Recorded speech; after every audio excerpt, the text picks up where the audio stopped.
Finalement, je me suis retrouvé dans la mouki na cercueil. Alors, dans la mouki na cercueil, na bimi na cercueil, na continue na chambre, pardon, na bimi na salon. Na continue grand maître. Alors, on disait que ça là-bas, sur Ratinaye. Et finalement, dans la mouki na Kati, na Vandi, on a été à Seki. On a été parce qu'on a eu tout le bonhomme depuis elle jouait dans le témoignage de Naya. Pauline a venu mobona kacha muna ndingo na sakana bana ye na sakana chambre na ye babenga Bukavu za chambre za Renaissance temple dingo komona za Bukavu on a passé pendant temps et ba msuku va faire la gaille ba ndenge oyo ba mission so mo benga ile tout ça mais c'est là et elle va se vanter que la fille aînée à grand maître et la préférée à grand maître et tout. Donc moi je vous donnais tout ce que vous aurez besoin. Alors j'étais ému et très content d'ailleurs. Après la dame, moi ma bina, moi festin salama qui apprécie. La dame va m'accompagner. Tina place à la tisina d'abord. Maison, soit bien la touche tout ça pour bien comprendre. La sultane d'abord. Nous avons belé dans le temps où on a choisi. On a laissé en haut, matin à Sarké, on a banga qui pense que même le diable a belé. Beaucoup de démons plusieurs. Mais nous sommes en vrai non. Et la bien agréé, nous bien agréé Jacqueline. Nous sommes bien agréé Jacqueline, nous avons bien agréé. Et voilà, elle m'a dit que l'hôtel Sangaï dans mon kili, banane, ça la agréé tout. Ça la agréé, ma forme nini parce que c'est un monde de l'esprit et tout.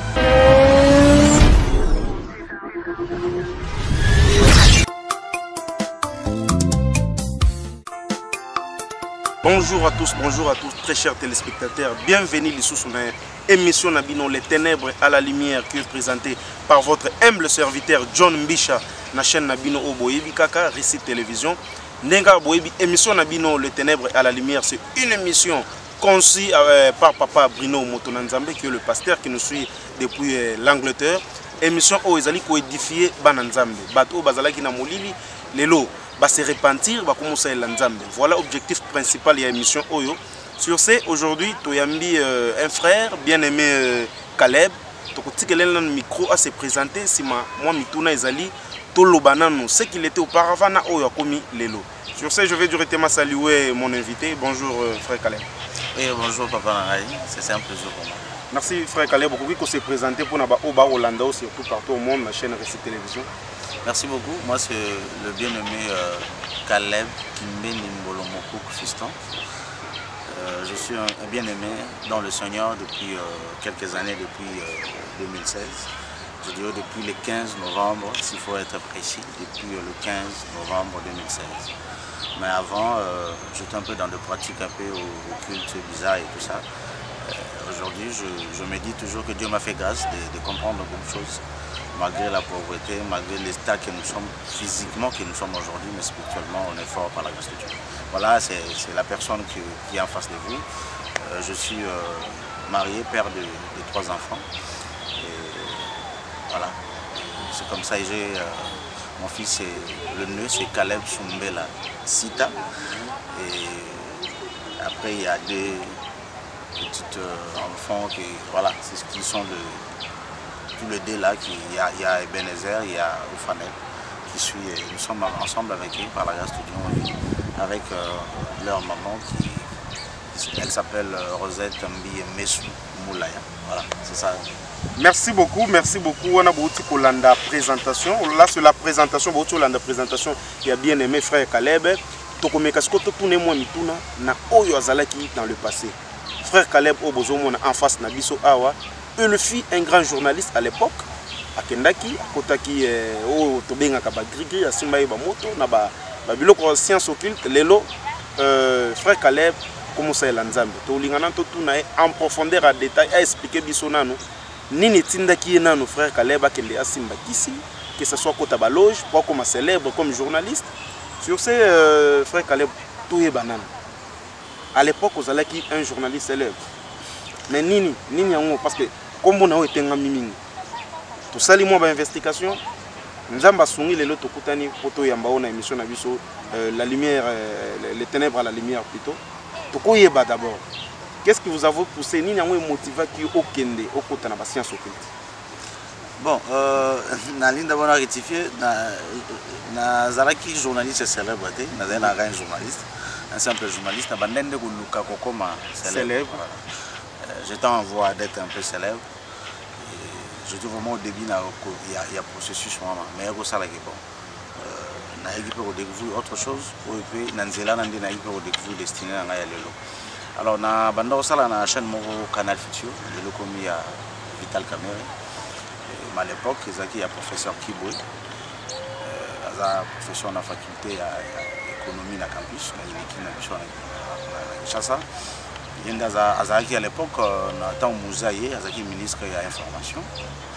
Et bon, il y a une autorisation. À ça, ouverture l'espace de la télévision de l'eau. Il y a ça qui peut chaîne Canal Futur. Il y a qui ministre à l'époque, dans le Mumba et tout. C'est parmi les compagnons de Mouzaïe. Alors, tant à cette chaîne, là c'est un peu son histoire. En 2006, on était au la chaîne, on était au travail. Voilà, donc c'était un peu comme ça pour nous au Bongissa et on a la chaîne, on a tant caméra son biango en 2011. Tout travail n'est pas début, on a après ta caméra son biango en 2011, on a fait chaîne le 29 novembre 2011, on a chaîne de Canada. Après, on a mais déjà avant on a Zagi Penza du Soussou. Dans le Canal Futur, je venais de temps en temps faire des émissions si je veux. Mais voilà, c'est un peu ça mon histoire. Donc je salue en passant aussi. Surtout ça, on a Kuta,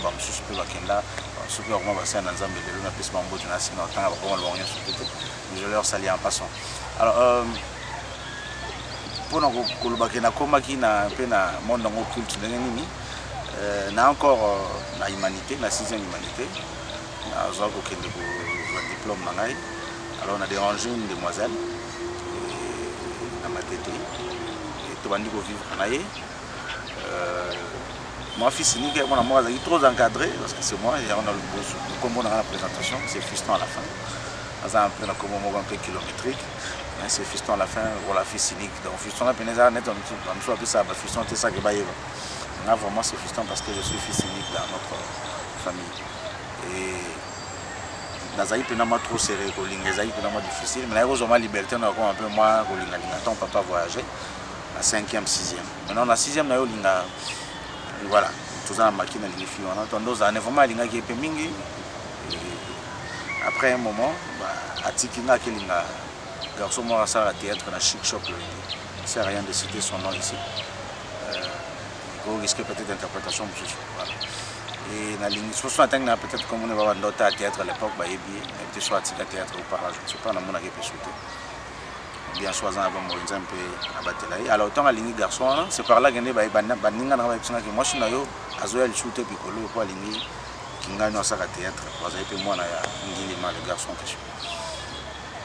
Ah bon, on a mis que les poissons, mais je suis shooter quoi, la ligne à la télévision et tout, à cette époque-là, Chic Shop le Inge,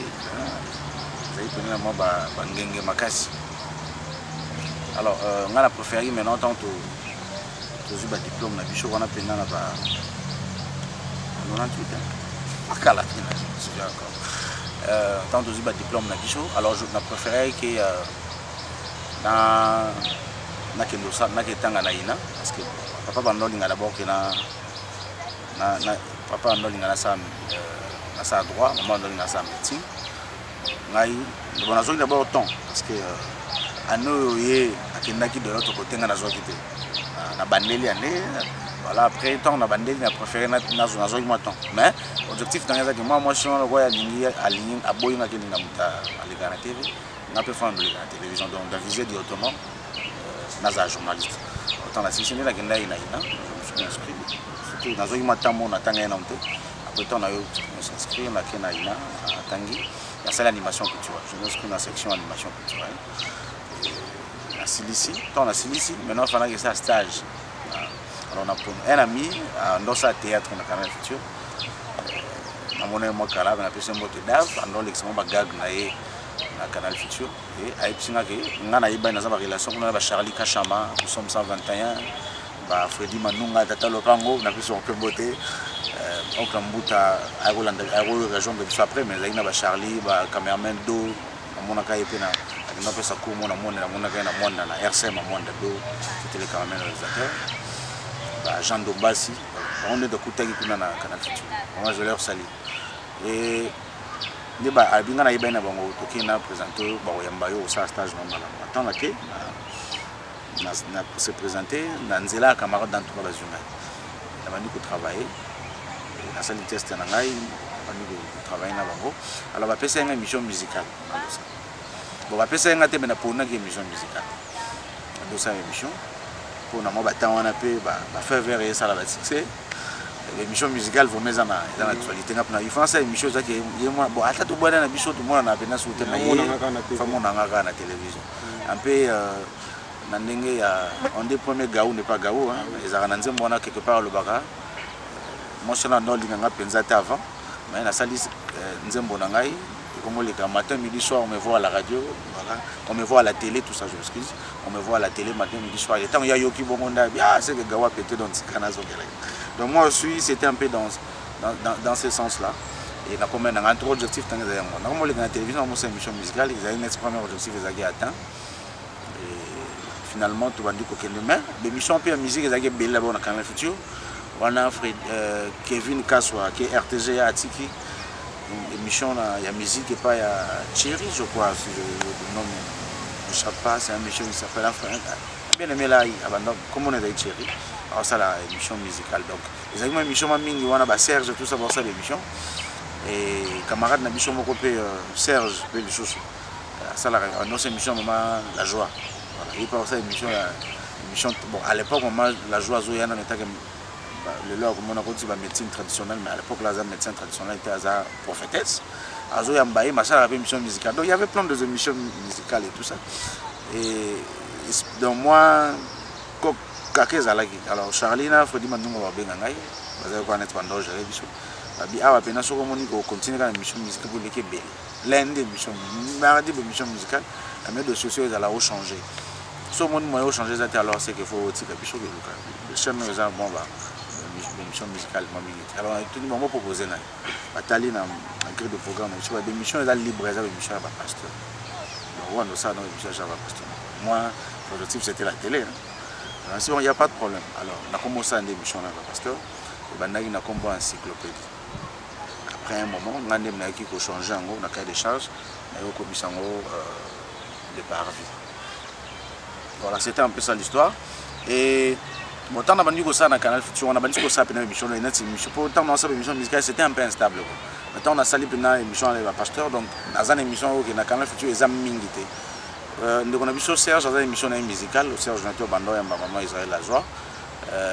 Mais Maman Israël la joie, il y a pour les espaces, il y a Maman Israël, mais Azana pour ça, c'est moi tout n'a pas question. C'est un peu différent là, où il y a des émissions, il y a une maison, il y a Canal Futur. Alors dans Zaki, maintenant à l'aise. Mais il y avait maintenant des problèmes. Sur aucun verbe invité, Canal Futur n'est pas qu'on a pas bien, on va beaucoup témoigner. Que Zaki chaîne moi le lot quand même dans ta commission. Pourquoi Zaki moi ils ont ma tête, mais la bande ils ont raté. Alors tu peux te retrouver que na kitambo banda kumsuka na Futur zo na autre. OK pas invité moi ko bandi ko yebisa bibo. Nazana na poso ya ko yama. Chana on a pas na ils ont raté so na yande.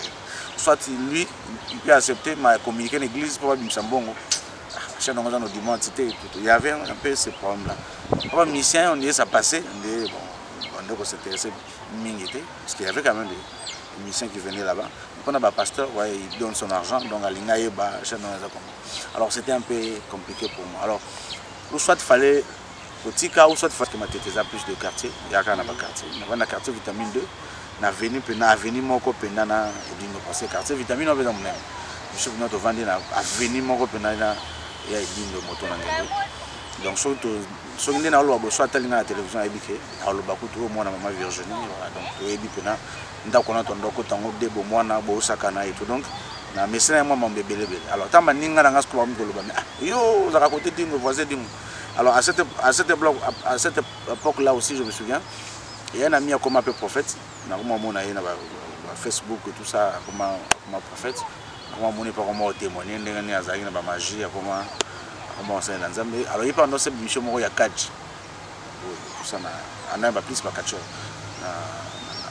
na Canal Futur alors dans ce moment là yoko nous a oyeba ne dingo pur vena yo quartier nous a mejuté au tombola yo ya na ya wana Canal Futur tout le monde parce qu'à l'époque la mis en dans la tombe quelque chose comme ça mais azo na matete kaka mais azo ozoyer azo mba bakatcha mususu et mission na epé bon ezaki moi suivi bon yesko azo prétendre que ça va que ça mama on est bando et ça exactement magam na ya ça yesko mo ne dingo pe na ko sembelo te ko yesko ndo kan tsakeli kwa kanga mine dingo le monsieur le journaliste c'est dingo pe après ça magam alors ngape na ebi que bon certainement pe dans mo kan tsakeli dingo ko pe ça magam tant na zongi na ndako j'ai le temps de réfléchir alors on a aucun des dingo te parce que papa wana ndeka ba mona ga yiwana azala ba discipline belé papa dingo oui le yemoka lubaka za mtasata na za mtu akisi maza vraiment mtu ba discipline alors après ça ka bano ya venir na étape ça ba office en tout cas to soko to yo senge kisi ayebi de yo mona ngani akoto na ndako sololi et akoto pena na parler akangi porte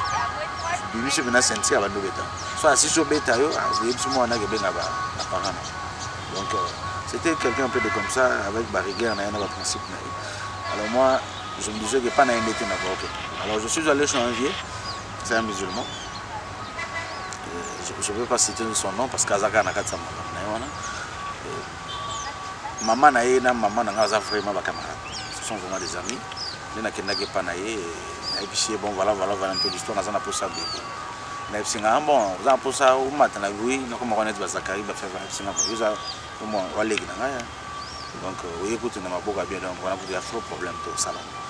Mais somba boye c'est un somba parfait na bango ba Aisha ba parfum ba pour des speedy je me souviens encore parce que na bando ça n'ont pas prêt des speedy un peu d'autres choses c'est un somba ngo ya nango comme ça le vendredi il y a tout kutana tout ça la bango c'est alors na kepe na somba ngo le vendredi na ngo ba ki to la na nae na na 20h pa na ye to vandi to solo mo ke va ba 23h on a fongoli temple na ye attendu ba tapis la ti ba blanc na wa comment ça va prier et tant bando ça va prier après quelques temps après je suis télé continuer la chambre la tissinga d'abord la maison nous soit bien bateau je tout ça pour mieux comprendre à soutenir avant les amants va tomber belé dans le temps avant pour l'on soit on a la tissinga matina matin à certain matin à certain bon a banga qui pensate parce que on a eu tout le banama depuis elle sur le témoignage ngaya OK Colina venu mokona kacha munene dingo na sakana bana na ye na sakana chambre na ye babengaka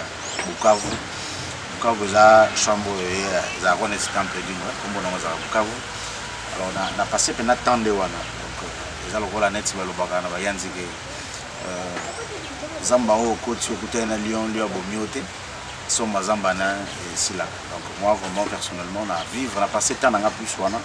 Alors j'avais pas peur vraiment, mais au contraire, pour nous pour ça, parce que tant que la côté d'Ingo, là, sur le net, oui, ça va nous qui n'a rien à l'Ingo, moi aussi, nous sommes comme net, il y a un danger, parce que Michel, tant que la presque génération, nous avons donné pour ça la cage, alors c'était un peu cette histoire comme ça. Alors je suis monté vers lui, vers la chose en question, la côté, à lui, livre moi, j'ai énormément poussé à ce et Azuli a tenu on a dit après puis c'est un moment où aux profond sommeil après il m'a remarqué au c'était un peu comme ça et nous on appelle Mouké bon Azuli n'a pas parce que j'ai promis rapidement c'est vrai bah tout ce que ko umela na yo ka pongi soki ezaki ozobanga pe biso déjà le rapport banque ça donc contraindre je soif il y a comment on a ni la première est rapidement et finalement à un moment je me suis retrouvé dans un monde comme ce monde là comme ce monde que nous sommes mais différemment de ce monde ici c'est un monde bien construit où il y a des belles voitures il y a des belles maisons des immeubles il y a tout ça donc confort donc il y a un confort il y a ma casse donc je me suis retrouvé là-bas vraiment dans là on a habité dans gauche ou droite et tout ça et après un moment on a télémis on a mon jeune fille moi qui s'approchait vers moi et elle a dit le maman va jupe moro tout ça net de bien la majorité ouais il y a un peu à satin et azunga et d'abord à Mbote, avec dit Landanga. Ça mon esprit, il y a alors à Landi, Tondo Kendenaye, tu communiques quelque part, à Betty Maboko, porte les bosons se font, et tu continues à Kati. Tant tu continues à Kati, mon qui n'a battu Longo, battu Nangambo, et Bichot Toké na Katikatiwana, Banso Bandeko Bina, tu pousses un étil bosso, et après il y a Tikingaï, à la salle même pour moi déplacer, à la moniteur Maya, il y a moi Kalebas Moko. Ils ont maman, ils vont jouer à Kalebas Moko, en pensant que moi, on a moto. Tu as malade mais tu as continué à epsinga na maboko tu as continué à boire na sokola mais on a ni moto ni malade donc c'était un peu compliqué bon c'est un monde des esprits il a qu'on comprendre après la sokola maboko et bazu ko pour moi 555 batoki avec singa babina mais la sokola moi il y en a nani bon finalement c'est par là que j'ai compris on dirait ce qu'on a comme une connexion vraiment ici kana Nazali. Alors, comme moi, tant mon a danse, après, on a écrit mon honnête à Oseka Yamakasi, et Moutoua Zagili Bossona, dans mon attend dans mon Rasuki. Donc, il peut mon attaque à Baluki, et tant à Baluki, après Singambote, et après, à Benga na Kombo Nangai, Ndapinde à Toninga Oyo Lukanini. Alors, je le dis que, voilà, Naza, journaliste, ça la chaîne, alors, na équipe à Moutoboy. Mutongo na sengi boye ndatinga ana pa na bino parce que za pour ça na kuna na régné émission na émission suivi ceux qui na keko luka invité peu importe chaîne ngo za na chaîne balonga te m'inviter na boya te fogandi attention on pas na yezo raté mais fogandi ma voler la émission mais émission pen est à l'émission mo na qualité chaîne bon mais émission suivi donc pas là tu m'inviter son émission au $100 mon émission faut pas foutre son émission 50 fois foutre si on 200 fois foutre. Et j'ai aussi besoin que ma grande débat sur l'émission. Alors, à ce qui pensa ma case, alors que c'est quand même ça là moi au banque Shanghai. Après Epsinga bio kokiko. Non Epsinga d'abord quand ma boko na kanima boko. Kanima boko Epsinga franchement ma case. On a eu temps qu'on forcer ma boko wana. Et tant on a forcé on a forcé et Epsinga tika Epsinga yoki nini na ma boko na yoki chaleur. Pas ce qui nous soucie c'est yoko luka et logo yozo luka mote posa na ngoka tika donc luka te alors yo faut ça il ande bicho donc so yeza bicho ne muto sali ki o se retrouver bicho ne muto bengi voilà donc yo de l'autre côté nzamba na kuno ba benga nzambe parce que là-bas je peux découvrir que nzambo bicho to benga nzambe to be la Jésus to fu caméra ni kolonyaso on a bien le dieu du mal. Satan a vu le diable, le serpent ancien, tout ça. Donc on a bien le Dieu du bien. C'est lui qui fait du bien, c'est lui qui fait que l'humanité est à la malamu, est à la stable, à cause de sa stabilité dans mon truc. Alors c'était un peu ça, l'histoire il m'explique. Donc il y a Tinda qui est évangéliser, nous allons tout vous donner à un moment bien précis, mais il faut que ça ait la biche. Donc, on s'occupe de mambozo, le banato, au matao, et banatus, au banana, nous sommes obligés de repérer ça. Mission d'abord aux informations, tu dois d'abord être formé. C'est par là d'abord aussi que j'ai appris. Il n'y a jamais de succès sans successeur. On a vu que sur le plan scientifique aussi on ajoute, mais c'est Mbaliboson et Wanyondekuna, Kuna Baksaka. Oui, il n'y a jamais de succès sans successeur, mais il n'y a jamais de successeur sans formation, il n'y a jamais de formation sans sélection. Il faut commencer d'abord par sélectionner, après sélectionner, nous former, après nous avons la chance de belé que on a dit que la succession est malade. Donc succession il y en a succès. Donc c'est ainsi donc il faut sélectionner parmi et tous former après tu retires que la est singeli. Et pour ça là de même, maintenant on a banana opé, pour nous on a moko article à ligne. Donc c'est un peu ça, donc on rejoint l'autorité, on rejoint Bongo, on est banana, il est pasteur, il est grand, mais nous allons d'abord vous former pendant 10 ans. Voilà. Maintenant 10 ans, bon, on est bandé d'abord, j'étais vraiment pauvre, et petit à petit on a commencé à former. Au fur et à mesure que les années passées, on a commencé à banana grand, je commençais à former les gens, peut-être on pourra en parler dans l'émission, mais c'était un peu comme ça, c'est comme ça que la dame va me dire. Donc en 2017, tant aussi ça moment pour non pour si c'est moment formation si c'est moment stage na yo en 2017 né to rotina yo sika biso to yebi ba ko introniser yo et orozala tana donc maître il y a ba groupe moko il y a ba pasteur bien donné au yo banda ko former pasteur en souka na on peut sous former donc vous allez nous récupérer plus de pasteurs. La mission est déjà de renforcer ma capacité ma pasteur waza dans le faux pour renforcer ma capacité na bango plus bazala ndé ya madame moi bazala madame azoba plus bazala ya ngai. Alors mais le pasteur waza dans le vrai bo qui n'est pas en recherche na bango pour que bon récupérer ma pasteur on a vrai beaucoup mis ça bango à faux pour votre mission. Mais il faut d'abord vous la former parce que tu peux pas aller affronter quelqu'un qui est dans la vérité ou bien c'est quelqu'un qui a la vérité. Il faut vraiment avoir toutes les stratégies, toutes les méthodes, tous les moyens, toutes les capacités. Il faut vraiment être équipé pour vous en mesure pour affronter Babylone parce que les appels monde trop glissés. Alors tant que sur le banangai, abonnez-vous en fait pas tu auras tout. Je me souviens même dans le voyant peut-être dans la mission je me souviens même que je me suis rappelé après que à la Kisaïnga même comment Narosala dans l'avenir avec tout ce qu'il fallait. Donc vraiment j'ai été flatté. Après c'est qui le sous après le comme on a glorieux. Lui la dame en question. Na mokili azana mo ba kombo belé parce que même le diable azana ba kombo belé beaucoup de démons plusieurs non. Mais même ça azana vrai non ai. Et ba benga kaye ba mususu ba benga kaye Jacqueline. Ba mususu benga madame Jacqueline ba ndenge belé ba benga kaye. Et voilà bandi pe hotel sanga na mokili banane ba sala kaye tout ba sala kaye ba forme nini parce que c'est un monde des esprits et tout. Et bon, surtout la sœur la raille, la bandenge royo, mission soit moi bien elle et tout ça, mais celui-là. Et elle va se vanter que la fille aînée, il y a grand maître et la préférée à grand maître et tout. Donc moi je vous donner tout ce que vous aurez besoin. Alors je t'ai mis et très content d'ailleurs. Après la dame, moi ma bina, moi festin salama qui apprécie, la dame va m'accompagner. Tina place. Tant à tout, finalement je me suis retrouvé dans la mouki na cercueil. Alors tant dans la mouki na cercueil, na bimi na cercueil, na bimi na côté na chambre, pardon na bimi na salon. Na côté grand maître, a qu'on dirait que ça là-bas surat na ye. Et finalement tant à moninga na kati na vandi, après na pied à seki. Après na pied non, ça s'est très bien passé. Non, sur les gars bientôt moi aux ongades. Sur aux ongades parce que ça s'est très bien passé. Nathalie moi hier na pandi na moni c'était 4h du matin.